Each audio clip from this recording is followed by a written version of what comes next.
तीर्थ नगरी पुष्कर में 24 कोसीय अरण्य क्षेत्र के तीर्थों को बचाने के उद्देश्य से 13वीं पदयात्रा सांस्कृतिक धरोहर प्रोन्नति के संरक्षण के अध्यक्ष ओकार सिंह लखावत के मुख्य आतिथ्य में शुरू हुई, जिसे लखावत ने हरी झंडी दिखाकर रवाना किया।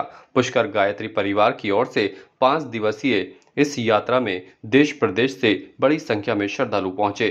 अरण्य तीर्थ प्रदक्षिणा पदयात्रा का शुभारंभ धरोहर के अध्यक्ष ओकार सिंह लखावत और कला बोर्ड के अध्यक्ष प्रहलाद राय और अन्य गणमान्य लोगों की मौजूदगी में किया गया।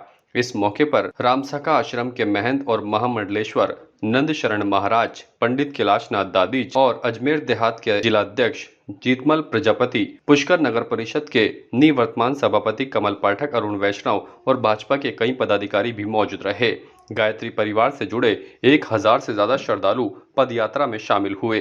24 कोसीय पददक्षिणा यात्रा के दौरान श्रद्धालु पुष्कर के अरण्य क्षेत्र से विभिन्न धार्मिक स्थलों का भ्रमण करते हुए, दर्शनीय स्थलों पर सेवा कार्य करते हुए और पौधारोपण का संदेश देते हुए दिखाई दिए। कार्यक्रम को संबोधित करते हुए सांस्कृतिक धरोहर संरक्षण बोर्ड के अध्यक्ष ओकार सिंह लखावत ने कहा कि प्रदेश के तीर्थों के विकास के साथ पुष्कर समेत 24 कोसीय अरण्य पुष्कर तीर्थ स्थलों के विकास कराने के लिए सरकार संकल्पित है। उन्होंने कहा कि पुष्कर कॉरिडोर के साथ साथ अरण्य 24 कोसीय धार्मिक स्थलों का विकास धरातल पर किया जाएगा। उन्होंने ये भी कहा कि सरकार तीर्थों के विकास के लिए गंभीर है। करोड़ों रुपए की लागत से अलग अलग चरणों में पुष्कर तीर्थ गुरु का समग्र विकास होना तय है।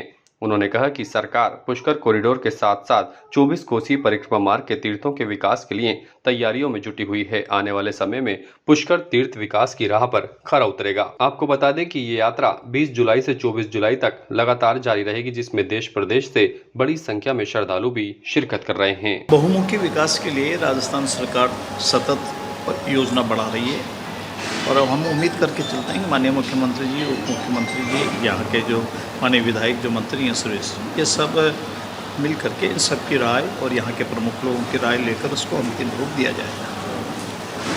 पर यह वर्ष ऐसा है कि जिसमें घोषणा नहीं बल्कि कार्य को व्यवहारिक रूप देने का प्रयास प्रारंभ हो जाएगा।